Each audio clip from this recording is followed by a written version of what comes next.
தென்னம் பேசியிருக்காரு. அண்ணா பல்கலைக்கழக மாணவி நண்புணர்வு சம்பந்தமா அதோடைய யார் எந்த ஸ்டார் அப்படின்னு கேட்குறாங்க. அதோடைய முடிவு என்னவா இருக்கும்? முடிவு எட்டுமா எட்டாதா உங்க பார்வைக்கு? எட்டணுங்கிறது எல்லாருடைய விருப்பம், என்னுடைய விருப்பம். எட்டுமாங்கிறது ஒரு கேள்வி, அது பெருங்கேள்வியாக இருக்குது. ஏன்னா இது மாதிரி பல வினாக்கள் அப்படியே விடை இல்லாமல் இருக்குது. ஒவ்வொரு காலகட்டத்திலையும் இப்படி ஒரு கொடுந்துயரம் நிகழும், அதை எதிர்த்து நம்ம போராடுவோம். அப்புறம் இன்னொரு பிரச்சனை வரும்போது அதை விட்டுட்டு நம்ம அங்கே நகருவோம், இதை மறைச்சிட்டு போயிடுவாங்க. இப்படிதான் நடக்குது. அது கள்ளச்சாராய சாவாக இருந்தாலும் சரி, தங்கை ஸ்ரீமதியுடைய கொலையாக இருந்தாலும், அவருடைய சாவாக இருக்கட்டும், எல்லாமே அப்படி தானே கடத்தி விடப்படுது. பொள்ளாச்சி பாலியல் கூட்டு பாலியல் வன்கொடுமையில் தங்கச்சிகள் அந்த துயரம் வரும்போது, ஸ்டெர்லைட்டு எதாக இருந்தாலும் அப்படி சின்ன கொஞ்சம் அந்த நேரம் அப்புறம் கடத்தி வேற ஒரு பிரச்சனைக்கு திருப்பி விட்டுருவாங்க. இப்போ இது மத்தியில இருந்து விசாரணை குழு வருதுன்னாங்க. அது என்ன விசாரிச்சிருக்கு, என்ன நகர்வு, இதுவரைக்கும் ஒரு தகவலும் இல்லை. அது வந்தவங்க தங்கச்சி, பாதிக்கப்பட்ட தங்கச்சியுடைய வாக்குமூலத்தை அதை முதல் தகவல் அறிக்கையாக எழுதி வெளியிட்டுட்டாங்க. திருப்பி இவங்களே உங்களுக்கு தெரியும், அது வலைத்தளம் இந்த இணையதளம் பழுதாயிடுச்சு, ஏதோ ஒரு காரணத்தை சொல்றாங்க.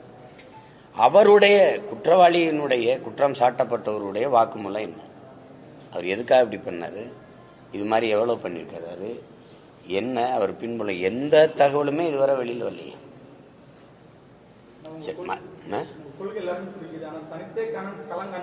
அது இப்போ இருங்க, இப்போ இது முக்கியமாக பேசிட்டு இருக்கிறல்ல. அப்போ அது மாதிரி அவங்க வந்தவங்களாவது விசாரித்தோம், அந்த குற்றவாளி இது சொல்கிறாரு, இதுக்கு முன்னாடி வேலை செஞ்சிருக்காரு, அவரை கேட்டால் தானே அந்த சார் யாருன்னு தெரியும். அப்புறம் இன்னும் நீங்கள் அவர் விசாரிக்கவே இல்லையா, அதுதானே. இப்போ அதனால தான் இது ஒரு அப்படியே நீட்டிகிட்டு போகும்போது அது என்ன சொல்கிறது, ஒரு நகைச்சுவையாயிருது. யார் அந்த சாருன்னு எல்லாம் கேலியாக பேசுகிற மாதிரி ஆயிடுது. அதில் இருக்கிற வலியும் வேதனையும் மறந்துட்டு அது கடந்து போகிற மாதிரி இருந்தது. இப்போ அதை விட தன்னெழுச்சியாக மக்கள் மதுரையில் மேலூரில் டங்ஷன் சுரங்கத்துக்கு எதிராக போராட தொடங்கிட்டாங்க. இப்போ அந்த பக்கம் திரும்புது கவனம். இவங்க வம்படியாக ஆளுநரை எதிர்த்து போராடுறோன்ட்டு, எதிர்த்து ஆளுநரை எதிர்த்து நாங்கள் போராடுறோம், நீங்கள் ஏன் போராடுறீங்க? வலிமையான அதிகாரத்தை வச்சிருக்கிறீங்க, 40 நாடாளுமன்ற உறுப்பினரை வச்சிருக்கிறீங்க. நாங்கள் வலிமையற்ற பிள்ளைகள் போராடுறோம், ஆளுநர் செஞ்சது தவறுன்னு, நீங்கள் ஏன் போராடுறீங்க? நீங்கள் பேசுனா எல்லா நடவடிக்கையும் நடக்குது. 39 உறுப்பினர் வச்சுருந்தீங்க, இப்போ 40 கூட ஒன்று வச்சுருக்கீங்க. நாடாளுமன்றத்தில் பேசி இந்த ஆளுநருடைய செயல்பாடுகளை நீங்கள் கண்டிக்கலாம், அதை இது பண்ணலாம். அது இன்னும் இப்படிலாம் ஒன்றும் நடக்கலையே. இவங்க போராடுறதுங்கிறதே அந்த போராட்டத்தை திசை திருப்ப தானே, இந்த மாதிரி பிரச்சனையிலேருந்து தப்பித்துக்கிறது தானே, வேற என்ன காரணம் இருக்க முடியும்? ஆளுநர் உரையில் சார் அவங்க திமுக சட்டம் ஒழுங்கு தமிழ்நாட்டில் திமுக ஆட்சி சட்டம் ஒழுங்கு மிக சிறப்பாக இருக்கு, போதைப் பொருள் இல்லாத மாநிலமாக இருக்குன்னு சொல்லிட்டு ஆளுநர் உரையை சபாநாயகர் படிக்கும்போது அது அதை எப்படி சார்? இப்போ உங்களுக்கான உரையை நீங்களே எழுதிக்கிறீங்கன்னா எப்படி எழுதுவிய? சட்டம் ஒழுங்கு கொஞ்சம் சீர்கட்டுருச்சு, எங்கு பார்த்தாலும் பள்ளி கல்லூரி வழிபாட்டு தலங்களில் கூட போதைப் பொருட்கள் விற்கப்படுது, 24 மணி நேரமும் மதுக்கடைகள் திறந்துருக்குது, அப்படி ஏதாவது நீங்கள் எழுதி படிச்சிருவீங்களா? அவ்வளவு தூய உள்ளத்தோடு ஆட்சி செய்கிறவங்களா ஆளுங்களா நீங்கள்? சொல்லுங்கள். நீங்கள் எழுதி கொடுக்குறத அவர் படிக்கணும், அவர் பார்த்துட்டு இது என்னடா அது இப்படி இவ்வளவு பொய் பேசணுமான்னு போயிட்டார். இப்போ இதே ஆளுநர் படிச்சிருந்தா நாங்களாம் என்ன நினைப்போம், நல்ல ஆளுநர் அப்படிதான் வச்சிருப்போம், அவர் அதுக்கு திமுகலே சேர்ந்துடலான்னு தான் நினைப்போம். அப்போ அது இதை கேட்கும்போதே உங்களுக்கு ஒரு வேடிக்கை இருக்கிறதுனால தானே இந்த கேள்வியான்ட்ட எழுப்புறீங்க. சொல்லுங்கள், உண்மையை சொல்லுங்கள். என்னங்கம்மா, உங்களையே தாங்க முடியாமல் தானே என்ன இப்படிலாம் எழுதி வச்சிருக்காங்களே அப்படின்னு. எல்லாருக்கும் தெரியும், தெருவுக்கு தெரு மதுக்கடைகள் எங்கும் போதைப் பொருட்கள் விற்கப்படுது. குறிப்பாக பள்ளி கல்லூரி வளாகங்களில் அதிகமாக விற்கப்படுது, வழிபாட்டு தலங்களே விற்கப்படுதா இல்லையா அதை மட்டும் விற்கப்படுது. எல்லாருக்கும் கோபம் இருக்குது, தடுக்கிறதா யாருன்னு தெரியல. அப்போ அதை அவங்க அதெல்லாம் இல்லை, நாங்கள் நல்ல ஆட்சி கொடுக்குறோம் அப்படின்னு. அது முதல்ல 5000 பொங்கல்னாங்க, அப்புறம் 2500னாங்க, அப்புறம் 1000 இப்போ 103 ரூபாய்க்கு வந்திருக்கு. வெறும் 3 ரூபாய்க்கு வர்றதுக்கு முன்னாடி நாங்கள் எந்திரிச்சு விழிச்சுக்கிறணும். இல்லைன்னா நெத்தியில் 1 ரூபா பொட்டை வச்சு புதைச்சிட்டு போயிடுவான். இவ்வளோதான் நடக்க போகுது.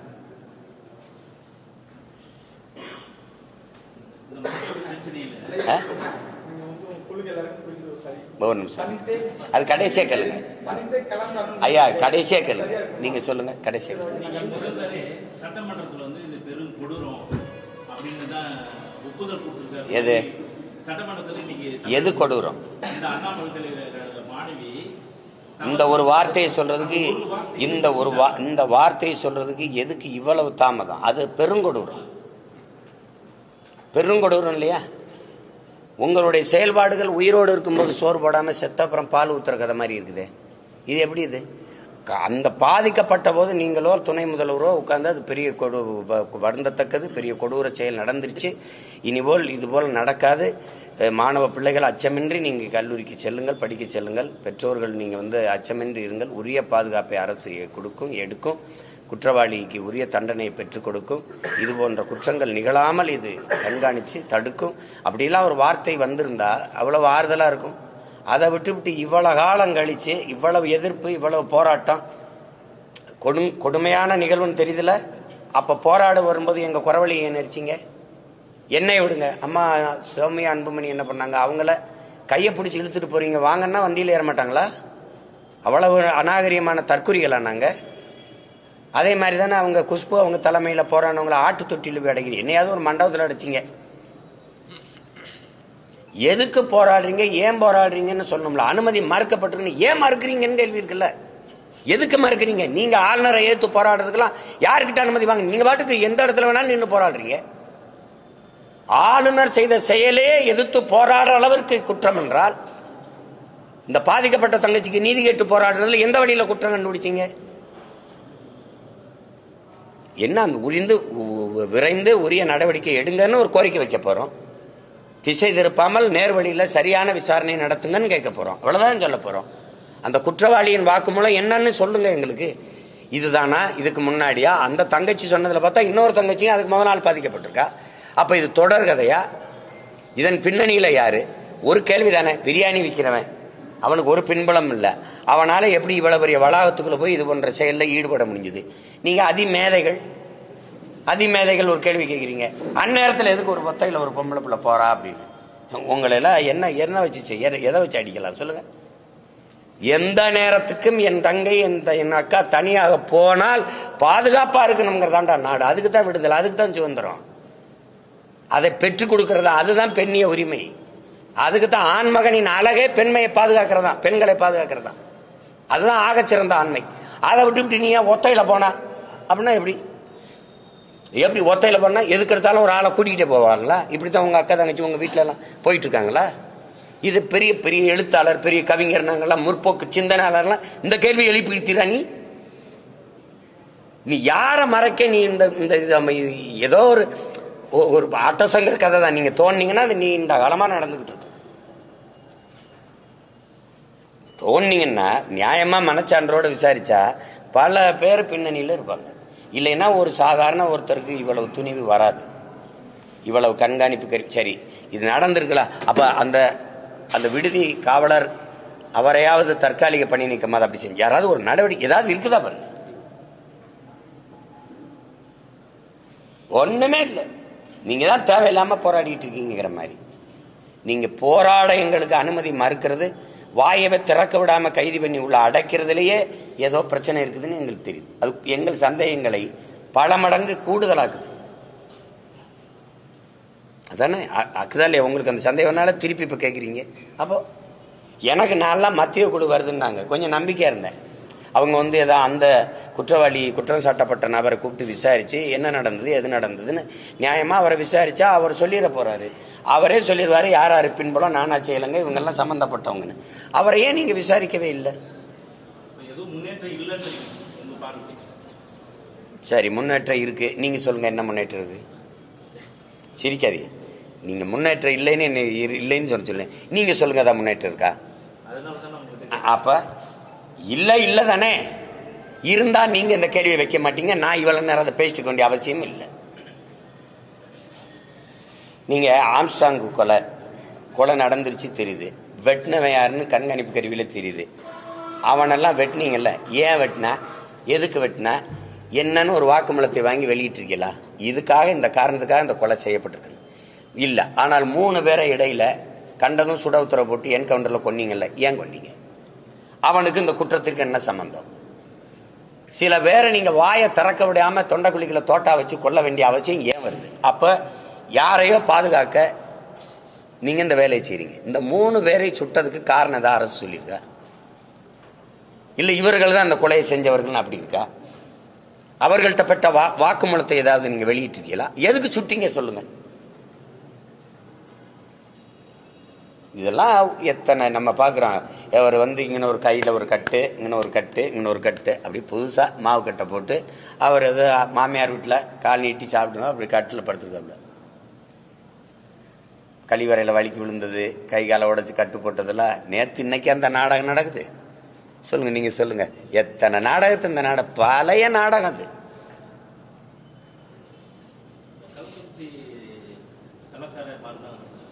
அதோடைய விசாரணை இன்னும் நீட்டிக்கணும் அப்படின்னு கேட்டிருக்காரு.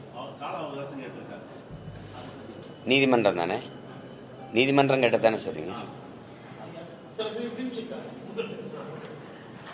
நீதிமன்றம் சந்தேகிக்குது, இவர்கள் உண்மை குற்றவாளிகளா இருக்க முடியாது, பலியிடப்பட்டிருக்கார்கள்னு அது நம்புது, அது நினைக்குது. அந்த சந்தேகம் நமக்கு இருக்குது. ஏன்னா இதே தான் ஒரு தெருவுக்கு தெரு மதுக்கடைகள் இருக்கு, மதுவை நம்பி தான் அரசே நடந்து கொண்டிருக்குது. அப்படி இருக்கும்போது இங்கே வட்டாட்சியர், மாவட்ட ஆட்சியர், காவல்துறை அதிகாரிகள், இந்த கட்டமைப்புலாம் இருக்கு. இதை மீறி ஒரு எளிய குடிமகன் திருட்டுத்தனமா சாராயம் காய்ச்சி வித்திர முடியும், அதுவும் நீண்ட காலமா வித்திர முடியுங்கிறத உங்களால நம்ப முடியாது, யாராலையும் நம்ப முடியாது. அதுக்கு ஒரு அரசியல் அதிகாரம் இது பின்புலமா இருக்கணும், இல்லைன்னா ஒருத்தர் காய்ச்ச முடியாது. அந்த அதிகார பின்புலம் யாரு அப்படின்னு தான் நீதிமன்றம் கேட்குது. அந்த கேள்வி சரிதானே?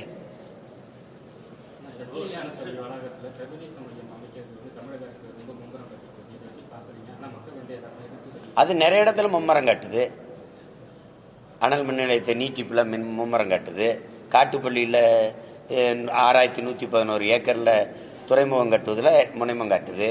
5000 ஏக்கர்ல விண்ணூர்தி நிலையம் கட்டுவதில் முனைப்பு காட்டுது. அது எதுல காட்டல? எங்கெங்க காசு வருமோ அங்கெல்லாம் காட்டுது. அதுல ஒண்ணு இது வள்ளலார் பெருந்தகையினுடைய அந்த இடத்துல மக்கள் நின்று வழிபடுகிற பெருவெளியில வள்ளலார் ஆராய்ச்சி மையம், ஆய்வு மையம் கட்டுறோங்குது. வள்ளலார் ஆய்வு மையத்தை, வள்ளலார் பெயர்ல பண்பாட்டு ஆய்வு மையத்தை நீங்க செய்யறதில்ல. இங்க இருக்கிற யாருக்கும் மாற்று கருத்து இருக்க முடியாது. மகிழ்ச்சி தான், பெருமை தான் செய்யுங்க. ஆனால் அந்த இடத்தை விட்டுருங்கிறோம். அது லட்சக்கணக்கான என் மக்கள், 10 லட்சத்துக்கு குறையாத என் மக்கள் பல ஆண்டுகளா நின்று வழிபடுகிற ஒரு வழிபாட்டு பெருவெளி அது. அது அந்த இடத்தை நீங்க தொடாதீங்க. ஆய்வு மையத்தை அங்கேதான் நடத்தணுமா? வேற இடத்துல நீங்க கட்டலாம்ல. அவர் பிறந்த இடத்துல போய் கட்டலாம். இல்ல இது தண்ணி வேற இடத்துல ஒரு 100 ஏக்கர் 200 ஏக்கர் 2000 ஏக்கரோட கட்டுங்க, எங்களுக்கு ஒண்ணும் இல்லை. அந்த இடம் மக்கள் நின்று வழிபடுகிற இடம். மக்களுடைய குரல் என்ன? வேண்டாம்னா இல்ல, இந்த இடம் வேண்டாம்ங்கிறாங்க. இப்ப தைப்பூசத்துக்கு பல லட்சக்கணக்கான மக்கள் நின்று வழிபடுவாங்க. அதுக்கான இடம் அதுல இருக்கா? எதுக்கு நீ அவசரமா தோண்டி? நாங்க கேட்ட எதையாவது இந்த அரசு செஞ்சிருக்கா? எதையாவது செஞ்சிருக்கா? மீத்தேன் வேண்டாம்னா தோண்டுவேன், இதை தோண்டும் பண்ணாங்க. ஏரி குளங்களை ஆழப்படுத்தி தோண்டும் மூடுவேன். உன்னை வச்சுக்கிட்டு என்ன? எதையாவது ஒண்ணு மக்கள் இந்த ஏர்போர்ட் சரியில்லை, வசதியான ஏர்போர்ட் வேணும்னு ஒரு பயணி அந்த ஏர்போர்ட் வாசல் நின்று போராடினீங்க பாத்தீங்களா? இல்ல. கோயம்பேடு பஸ் ஸ்டாண்டு சரியில்லை, எங்களுக்கு வசதியான பேருந்து நிலையம் வேணும்னு ஒரு பயணி உட்கார்ந்து அந்த பேருந்து நிலையத்தில் போராடி குரல் எழுப்பினீங்க பாத்தீங்களா? அப்புறம் அங்க 400 கோடிக்கு அந்த கிளாம்பாக்கத்தில் போய் கட்டினேன். அது உங்களுக்கு தெரியுமா? இங்கிருந்து 2 மணி நேரம் போகணும் சென்னையிலிருந்து. இப்ப தலைநகர் சென்னையில பேருந்து நிலையம் இல்லை தெரியுமில உங்களுக்கு? நான் எங்கிருந்து இறங்கினாலும் அங்கிருந்து வர கிளாம்பாக்கத்துக்கு 1000, எங்க ஊர்ல இருந்து வர கிளாம்பாக்கத்துல இருந்து சென்னைக்கு வர ஒரு 1000. இந்த மாதிரி அறிவார்ந்த ஆட்களை எங்கேயாவது நீ பாத்திருக்கியா? எது ஒன்னாவது நாங்க கேட்டதை செஞ்சிருக்கியா?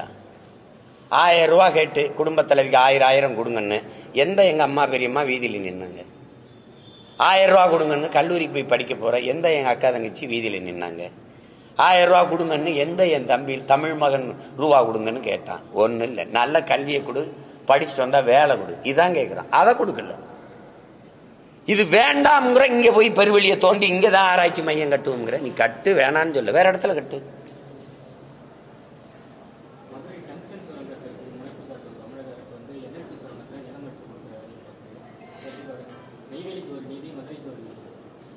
அதெல்லாம் நாங்கள் சின்ன பிள்ளையா இருக்கும்போது நடந்துருச்சு. எங்கள் தாத்தா ஜம்புலிங்க முதலாரு 500 ஏக்கர் எடுத்து கொடுத்து அது தனி சொத்தை பொது சொத்தாக்கி, அது நாங்களும் வீட்டுக்கு ஒருத்தருக்கு வேலை கிடைக்கும்னு சொன்ன பசப்பு வார்த்தையை கேட்டு காதில் ஊற்றின தேனை நம்பிட்டு கொடுத்துட்டோம். 66 ஏக்கரை எடுத்துட்டான். இனிமே 1/2 ஏக்கரை எடுத்துட சொல்லுங்க, அப்புறம் பேசுவோம். 1/2 ஏக்கரை நீ எடுத்து கழிக்கணும். நாங்கள் மூடுறாங்கிறோம். போடா, என் தாயின் ஈரக்குலையை நோண்டாத, என் தாய் மடியை நோண்டாத, வெளியில போன்றோம். நீ மின்சாரத்துக்கு என்ன பண்ண? அதான் இருக்க 66 ஏக்கர்ல காற்றாலை போடுறேன், சூரிய ஒளியில மின் தகடு போடுறேன், 65 ஏக்கர்ல மின் பூங்கா அமைக்கிறேன் சூரிய ஒளியில. எடுத்துட்டு போ, நீ முதல்ல எடுத்துட்டு போ, வெளியே எடுத்துட்டு போ. இது தீர்ந்து விடுகிற வளம். தோண்டிக்கிட்டே போற, இங்க மன்னார்குடி வர போவேன். என் வாழ்விடத்தை விட்டுட்டு சொந்த நாட்டுக்கெல்லாம் நான் அகதியா போய்கிட்டு இருக்கணும். நீ சௌகிஷா வெளிச்சத்தை போட்டு உட்கார்ந்துருப்பேன். அதெல்லாம் கொஞ்ச நாளைக்கு தான் தம்பி ஆடுறது. மக்களுக்கென்று படை இல்லை என்றால் மக்களுக்கென்று எதுவும் இல்லை. மாசத்துன்னு சொன்னது, மக்களுக்கென்று இன்று ஒரு படை இருக்கு. நீ ஒன்னும் பண்ண முடியாது. நீ பெருவழியில நீ கட்டிரு பார்ப்போம், இல்ல டங்ஸ்டன் சுரங்கம் தான் தோண்டிரு, இல்ல இப்ப 26 ஏக்கர் எடுக்கிறதுக்கு திட்டம் போட்டிருக்க, எடுத்துட்டு பார்ப்போம். எடுக்க முடியாது. அதான் அன்னைக்கு எங்களுக்கு ஒன்றும் தெரியல. நாங்கள் வேலை கிடைக்குது, அது கிடைக்குது கொடுத்துட்டு எதை ஏமாந்து விட்டோம். இப்போ கேட்கறதுக்கு பதில் சொல்லு. எனக்கு எதுக்கு? நான் தான் அந்த பெருவெளியை விட்டுட்டு வேற இடத்துல கட்டுங்கிறேன். டங்ஸ்டன் அதெல்லாம் வேணான்ற. தம்பி, எங்க முன்னோர்கள் இந்த நிலத்துல ஒருபடி மண்ணை ஊரான் தொடக்கூடாதுன்னு தான் போராடி தூக்குல தொங்கினான், செக்குல தான் செத்தான். அவன் வாரிசுகள் நாங்க. என் நிலத்தை எந்த வடிவத்திலும் என் நிலத்தின் வளத்தையோ கெடுக்கவோ என் மக்களின் நலத்தை கெடுக்கவோ நாங்க ஒரு காலத்துல அனுமதிக்க முடியாது. அப்படி ஒரு வளர்ச்சி தேவையில்லை. வளர்ச்சிக்கு எதிரானவன், ஆமா எதிரானவன் போ. முதல்ல வளர்ச்சி எதுன்னு பேசுவோம் வா. வளர்ச்சி எது? முதலாளிகளின் வருவாய் பெருக்கத்துக்கான கட்டமைப்பே நீ வளர்ச்சின்னு பேசிட்டு இருக்கிற. நீ வயிறு நிறைய நீ பசியை போட்டுட்டு வயிறு பூரா பத்தி எரியுது பசி, நீ வானூர்தியில பறக்கிறத பத்தி யோசிச்சுட்டு இருக்க. என் விளைநிலங்களை எடுத்துட்டு விண்ணூர்தி கட்டுற. விண்ணூர்தியில போறவனுக்கு சோறு யாரு கொடுப்பா? புவியிலிருந்து தானே போகணும். கார்ல போறவனை பத்தி கவலைப்படுற. 8 வழிச்சாலை கார்ல போறவனுக்கு நீரும் சோறு எவன் கொடுப்பான்? விவசாயி தானே கொடுக்கணும். அதையும் கொஞ்சம் யோசிங்க. தேவையற்ற போராட்டங்களை எங்கள் மீது திணிக்கிறீங்க. போராடுற எங்களை சமூக விரோதிகள், நகர்ப்புற நக்சல்கள், பாசிஸ்டுகள், செப்பரேட்டிஸ்டுகள், இதெல்லாம் குற்றச்சாட்டுகள் வச்சு வழக்கு போடுறீங்க.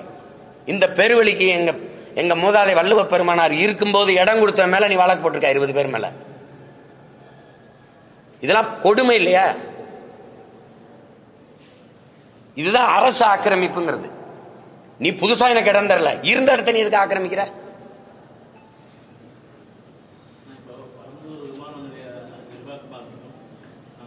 மதுரை சுரங்க விரிவாக்கம் என்ன மீறி எடுத்துட முடியாதுன்னு நீங்க சவாலா இருக்கிறீங்க. அதே விதத்துல அதிமுக திமுக மேலையும் திமுக மத்திய அரசு மேலையும் ஒரு குற்றச்சாட்டு வைக்கிறாங்க. இதோடைய உண்மைத்தன்மை தானே என்னன்னு? இது 60 ஆண்டுகளா நடக்கிற கேடுகட்ட கேவலமான நாடகம்.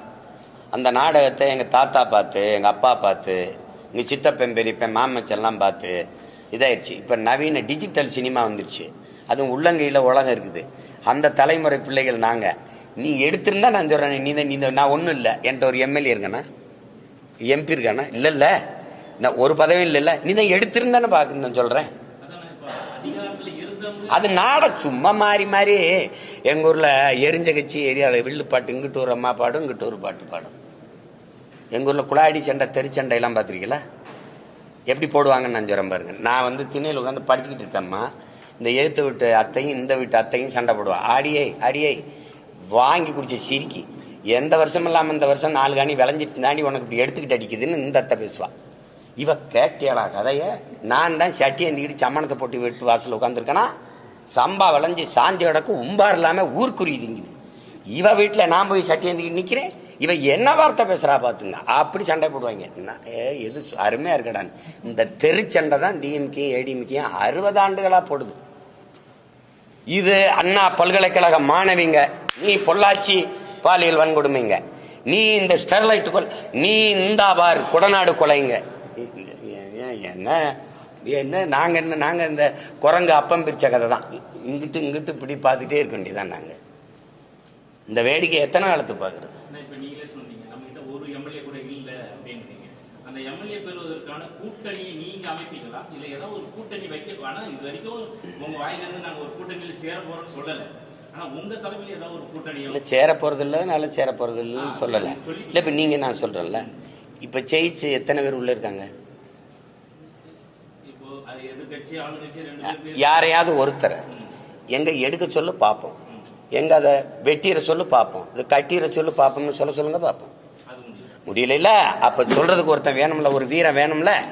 பிரபாகரன் மகன் ஒருத்தனால தான் செய்ய முடியும், தொடரா பார்ப்போம் அப்படின்னு. ஏன்னா இவங்க எல்லாம் இந்த கூட்டணின்னு போனவொடனே அவன் உட்கார வச்சு குறவழி பிடிச்சுக்கிறான். யாரு திராவிட திருடர்கள் கையெழுத்த போட்டு டங்ஷன் எடுத்துக்க, மீத்தேன் எடுத்துக்க, ஈத்தேன் எடுத்துக்க, கையெழுத்து போட்டவனா கூட ஒத்த சீட்டு 2 சீட்டை கொடுத்து முடிச்சுக்கிறான். கூட்டணியிலிருந்து ஜெயிச்சு உள்ள போனாங்கல்ல, கூட்டணியிலிருந்து ஜெயிச்சு உள்ள போனாங்கல்ல, எது ஒன்றுக்கு குரல் கொடுக்க முடியுது? அண்ணா பல்கலைக்கழக மாணவிக்கு பாலியல் துன்புறுத்தலுக்கே பேச முடியுது. மேல பாரதிய ஜனதா கூட்டணி இருக்காங்க, கீழே திமுக ஆனா நீங்க தனித்துவமா நின்று உங்களை அவ்வளவு தொண்டர்கள் நம்புறாங்க. எப்படி தனித்துவமா ஜெயிக்க சரியா பதிவு தொண்டர்களுக்காக உங்களை எல்லாம் நான் ஒண்ணு கேட்கிறேன், ஏன் இவ்வளவு அவநம்பிக்கை கொண்டு அலையிறிய இன மக்கள்? இந்தியாவிலே பெரிய கூட்டணி வச்சிருக்கிற ஒரு கட்சி நான் தான். நீங்க என்னை ஆழ்ந்து கவனிங்க. என்ன திமிர்ல நிக்கிறானா, என்னையை பெற்றவர்கள், என் உடன் பிறந்தார்கள், என் இன சொந்தங்கள் என்னை கைவிட்டு விட மாட்டார்கள் நம்பிக்கை தான். நீங்க இங்க பாருங்க, தான் பிறந்த இனத்தோடு இணைந்து களத்துல தேர்தல் களத்துல நிக்கிறவன் எந்த கூட்டணியும் பற்றி கவலைப்பட மாட்டான். 8 கோடி மக்களோடு சேர்ந்து அந்த மக்களிடமிருந்து மக்களுக்காக வந்த ஒரு மகன், அந்த மக்களை முழுமையாக நம்பி நேசித்து களத்தில் நிற்கிற ஒரே அரசியல் கட்சி நாங்க தான். நான் எதுக்கு இந்த கட்சி நான் தலைவர்களை நம்பி வரங்களே. தமிழர்களை தமிழ் தலைமுறை தம்பிதங்கையில நம்பி வந்தவனா, தலைவர்களை இயக்கங்களை இணைக்க இல்ல, தமிழர்களை இணைக்க வந்த இயக்கம். நான் எதுக்கு போய் இவங்களோட போய் சேரணும்? இப்ப நான் ஒரு கூட்டணி வச்சாதான் எனக்கு ஓட்டு போடுவேன்னு சொன்ன மக்கள் யாரு? அரவிந்த் கெஜ்ரிவால் தனிச்சு நின்று பஞ்சாப்லையும் டெல்லியிலும் ஜெயிக்க முடியும், சீமான் ஜெயிக்க முடியாது. இது ஏன் இதையே சொல்லிட்டு இருக்கீங்க? முடியாதுன்னு நீங்க சொல்றீங்க இல்லையா, அதனாலேயே நான் நிகழ்த்தி காட்டணும்னு நினைக்கிறேன், முடியும்னு சாதிச்சு காட்டணும்னு நினைக்கிறேன். நீங்க இன்னைக்கு இல்ல நாளைக்கு இல்ல, ஒரு நாள் நீங்க செஞ்சுட்டீங்க அப்படின்னு சொல்ற காலத்தை நான் உருவாக்கலன்னா பாருங்க.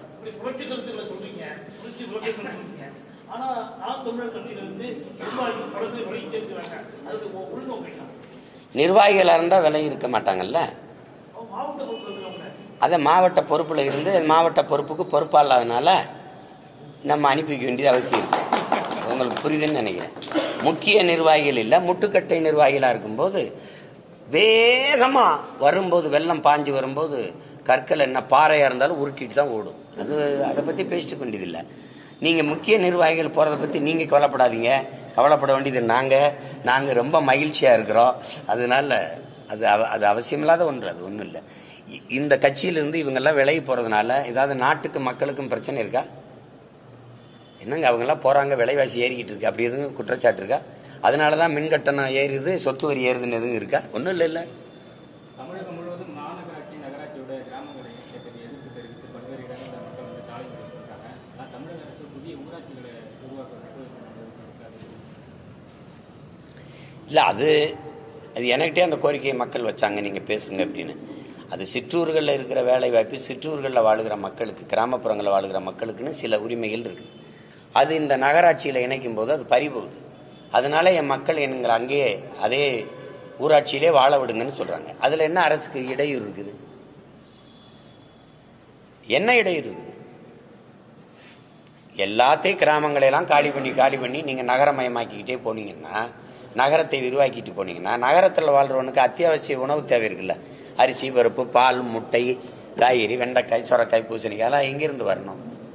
கிராமங்கள்ல இருந்து வரணும். கிராமங்கள் காலி ஆயிடுச்சுன்னா உனக்கு எங்கிருந்து வரும்? நீங்க வளர்ச்சி என்பதே நகர்ப்புற வளர்ச்சியை மட்டும்தான் கவனம் பண்றீங்க. சிற்றூர்களின் வளர்ச்சியை பற்றி உங்களுக்கு சிந்தனையே இல்லாது. உங்களுக்கு ஸ்மார்ட் சிட்டி இருக்கு, ஸ்மார்ட் வில்லேஜ் ஏதாவது இருக்கா? நல்ல சாலை, தெருவிளக்கு, ஏதாவது குடிநீர் வசதி அப்படி ஏதாவது கொடுத்துருக்கல? விளையாட்டு திடல், கழிப்பிடம், படிப்பிடம் ஏதாவது ஒன்றும் இல்லை. அப்போ அதனாலதான் என் மக்கள் ஊராட்சியிலே எங்களை அங்கேயே வாழ விடுங்கிறாங்க. குறிப்பா அவங்க சொல்றது 100 நாள் வேலை திட்டம் அதெல்லாம் பறிபோகுதுங்கிறாங்க. மக்களுக்காக பேசுறீங்க. அண்மையில் இந்த மழை வெள்ளத்தால நீங்க வந்து நிறைய பேர் பாதிக்கப்படுறாங்க. பண்ணையார தென்பெண்ணால குறைஞ்சிட்டு அதில் உங்க பங்கு இந்த மாதிரி தெரியல. நான் தான் வரலையே ஒழிய என் கட்சி எந்த இடத்துல பங்கேற்கலன்னு சொல்லுங்க. நீங்க பாவப்பட்ட என்னையவே கேள்வி வைக்கிறீங்க. நீங்க வரலைன்னு ஆட்சி அதிகாரத்தில் இருந்த யாருமே வரலையே, அதையும் கேட்க மாட்டேங்கிறீங்க.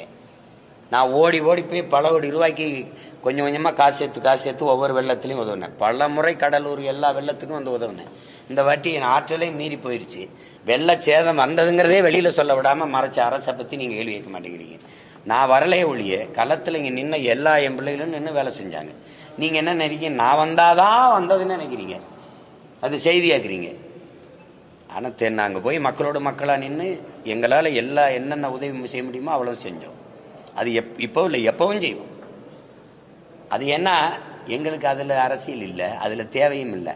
அந்த மக்களிலிருந்து வந்த பிள்ளைகள்னால மக்களுக்காக நிற்க வேண்டியது எங்க பிறவி கடமையினால நிற்போம். ஒரு பேட்டியில் திருமாவளவன் அண்ணா வந்து என்ன சொல்றாருன்னா, தமிழ் தேசியத்தை பாதுகாத்து திராவிடம் தான் அப்படின்றாங்க. அது இல்லை.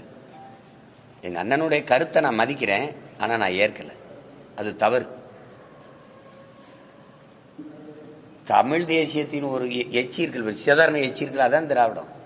நான் 50,000 ஆண்டுகளுக்கு மூத்தவன். சரி, இந்திய நிலப்பரப்பு முழுவதும் பரவி வாழ்ந்தவர்கள் தமிழை தாழ் மொழியாக கொண்ட நாகர்கள் தான் அண்ணல் அம்பேத்கர் சொல்றதை நீங்க ஏற்கிறீங்களா, எதிர்க்கிறீங்களா?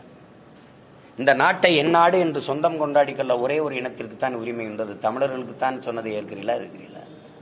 அவர் ஏன் திராவிடர்கள்னு சொல்லல? திராவிட மொழிகள்னு நீங்க திராவிடர்னு சொல்றது கன்னடர், தெலுங்கர், மலையாளி, துளுவர், இதெல்லாம் திராவிட மொழி குடும்பம், திராவிடருங்கிறீங்க. தமிழ் சமஸ்கிருதத்தோடு சமஸ்கிருதத்தை மென்னு முழுங்கி துப்பிய மொழிகள் தான் இந்த மொழிகள் எல்லாம். அதை நீங்க மறுக்கிறீங்களா, ஏற்கிறீங்களா?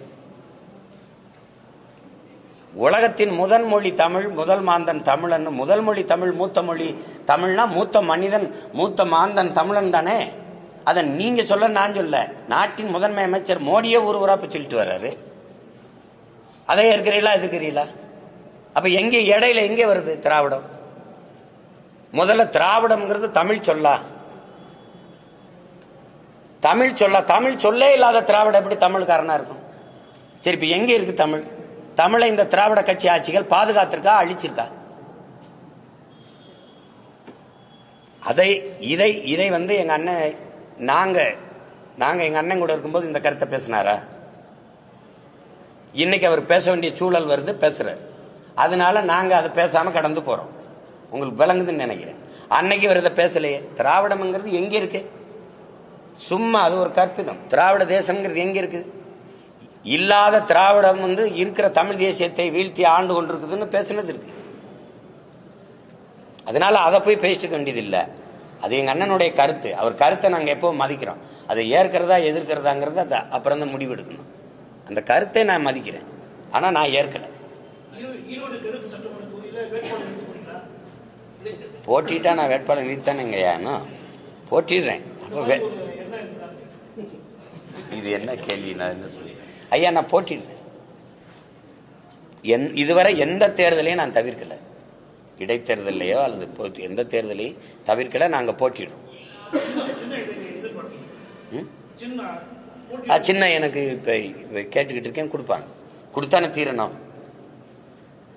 எப்படி தேர்தலுக்கு எனக்கு ஒரு சின்னம் தரணும், அதை நான் கேட்கிற சின்னத்தை கொடுங்கன்னு கேட்டிருக்கேன்.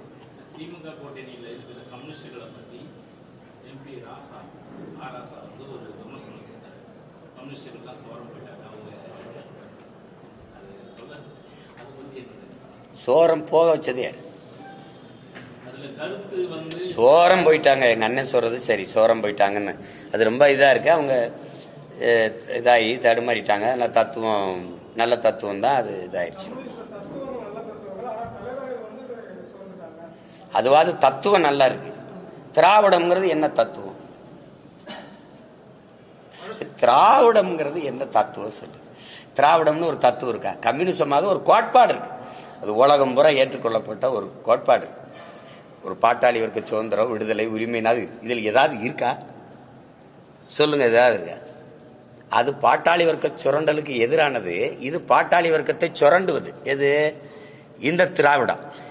கம்யூனிச கம்யூனிசத்தை சித்தாந்தத்தை வச்சிருந்த தலைவர்களை தடுமாற வச்சு அவர்களை தன்னோட வச்சு அவங்களை நீர்க்கடிக்கச்சது எது? நீங்க தான். 90 இடம் வச்சு எதிர்கட்சியா இருந்தது. சிவானந்தம், ராமமூர்த்தி போன்ற மிகப்பெரிய தலைவர்கள் இருந்தது. இந்த நாட்டில் சிங்காரவேலர்னு ஒரு தலைமை இருந்து கொண்டு வந்த தத்துவத்தை 12 சீட்டு யாரு? ஐயா கருணாநிதி, அம்மா ஜெயலலிதா இவங்கெல்லாம் இருக்கும்போது 12 சீட்டு வாங்கி நின்றவங்கள இவங்க 6 சீட்டுக்கு குறுக்குனது யாரு? சரி, கம்யூனிஸ்ட் தத்துவம் சரிங்க, அந்த தத்துவத்தை தூக்கிட்டு வந்த தலைவர்கள் சரியில்லைங்க, சரி விட்டு. திராவிடம்ங்கிற தத்துவம் என்ன? அந்த தத்துவத்தை கொண்டு வருவதுக்கு சரியான தலைவர்கள் வந்துட்டாருன்னு யார்? ஐயா ஸ்டாலின், தம்பி உதயநிதி எல்லாம் அண்ணன் சொல்றாரு. அதெல்லாம் ஏற்க தெரியல. என்ன தத்துவம்னே தெரியல. சரி, உங்க தத்துவம் உயிர்ப்பட இருக்குல்ல, உங்க திராவிட தத்துவம் உயிர்ப்பட இருக்குல்ல. ஓட்டுக்கு காசு கொடுக்காம ஓட்டு வாங்க முடியுமா? உங்க தத்துவத்தை பேசும்போது, உங்க தத்துவத்தின் தலைமகன் பிதாமகன் பெரியார் ஐயா பற்றி பேசும்போது காசு கொடுக்காம கூட்டம் வருமா? உங்க திராவிட சித்தாந்தத்துக்கு ஓட்டு போடுறானா, உங்க தத்துவத்துக்கு ஓட்டு போடுக்கிறானா? நீங்க கொடுக்கிற அற்ப சலுகையில் 1000, 500, 2000, 3000 இந்த காசுக்கு ஓட்டு போடுறானா? ஓட்டுக்கு காசு கொடுக்க வேண்டிய நிலைமை தத்துவம் நேர்மையா சரியா உயிர்ப்பட இருந்தா ஏன் வருது? தத்துவத்தை தாங்கி நிற்கிற தலைவர் பேசும்போது கூட்டம் வர மாட்டேங்குது. ஒரு வெளிப்படையான ஒரு சவால் விடுவான். எளிய மகன் நான் ஒரு இடத்தை குறிப்பான், நான் பேசுறேன், அதே இடத்துல ஐயா ஸ்டாலின் பேசணும். ஆனால் கட்சிக்காரன் இருந்தாலும் காசு கொடுக்காம கூட்டி வரும். யாருக்கு கூட்டம் வருதுன்னு பார்ப்போம். செத்து போச்சு, செத்து போச்சு. தமிழ் தேசியம் வளர்ந்து உச்சத்தை தொடல, எழுச்சி வரும்போதே நீ தடுமாறிட்ட.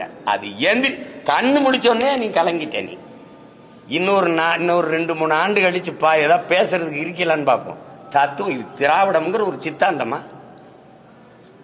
சொல்லுங்க? சித்தாந்தமா? அந்த சித்தாந்தம் திராவிடம் என்றால் என்ன? அந்த சித்தாந்தத்தை விளக்கி யாராவது பேசுங்க. எங்க அண்ணன் ஆராசா அல்லது அந்த தத்துவத்தை பெரிய எடுத்து தலைமை தலகர்த்தாக்கள் பேசுங்க. ஆனா கம்யூனிசம்னா என்னன்னு பேசுறதுக்கு மணிக்கணக்கா இல்ல, நாள் கணக்கா பேசுறதுக்கு கோட்பாடு இருக்கு. அப்புறம் தத்துவம் தடுமாறிடுச்சுங்க. தத்துவத்தை கொண்டு வந்த தலைவன் தடுமாறிட்டான். ஆனா ஒற்றை தலைவன் உயிரோடு இருக்கான். எங்க அப்ப நல்ல கண்ணு. அவன் இந்த இந்திய நிலப்பரப்புலேயே ஆகச்சிறந்த தலைவன் ஒருத்தன், கம்யூனிஸ்ட் தாங்கி பிடிச்ச தலைவன் இருக்கான்.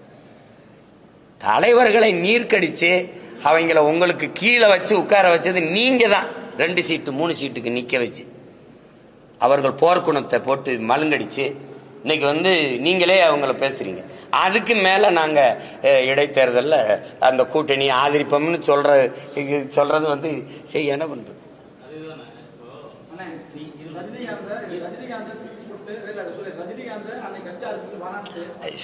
தமிழ்நாட்டிலேயே உண்மையா விஜய் நேசிச்ச ஒரு ஆள் நீங்க மட்டும் தானே.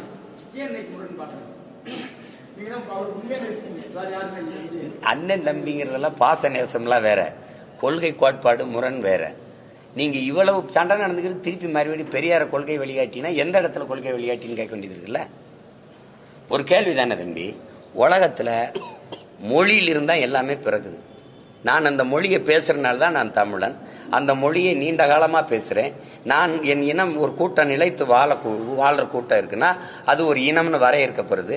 அந்த இனம் ஒரு நிலைத்து ஒரு இடத்துல வாழுதுன்னா அது தேசிய நிலப்பரப்புன்னு வரையறுக்கப்படுது. அப்போ மொழிதான் எனக்கான கலை, இலக்கியம், பண்பாடு, வாழ்வியல், மரபு, கலாச்சாரம், வழிபாடு, வரலாறு, அறிவியல் எல்லாத்தையும் கொடுக்குது.